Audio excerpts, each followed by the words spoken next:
And then from here, I can show the anatomy as it was at the time of death.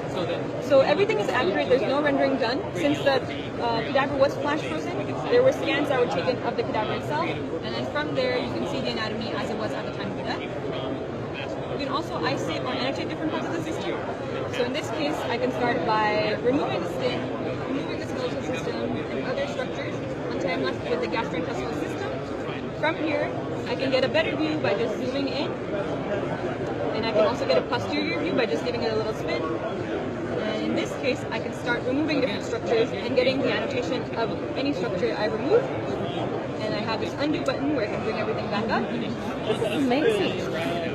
And in this case, you can also have concurrent views of, let's say, the muscular system and skeletal system, and also start removing different areas to see regional anatomy and other types of anatomy as well at the same time.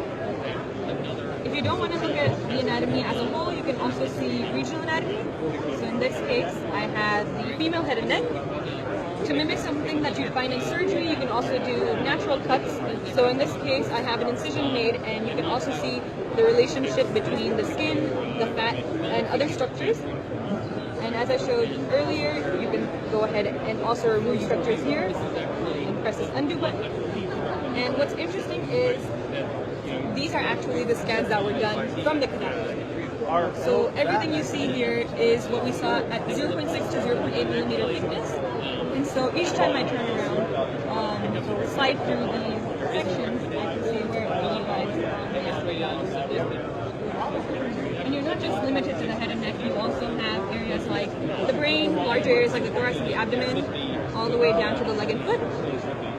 And what's most interesting to me is you can load in your own patient's CT. or MRI. scans, and from there you can get a 3D model of what you're seeing.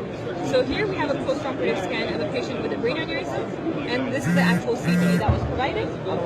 You can go ahead and slide through the CT. and see exactly where the clips were placed as well. So if I go down here, it'll show where it is here. And same functionality as before. You can go ahead and make a quick cut into the 3D model and see where the clips were placed as well. So it's kind of more intuitive when you see something in 3D where the clips were placed rather than just focusing on a CT. And you can also add in some vasculature if needed. And you can also bring it back down. There's other ways where you can utilize this where I bring in transparent soft and hard tissue. And so in this case, you still see where the clips were placed.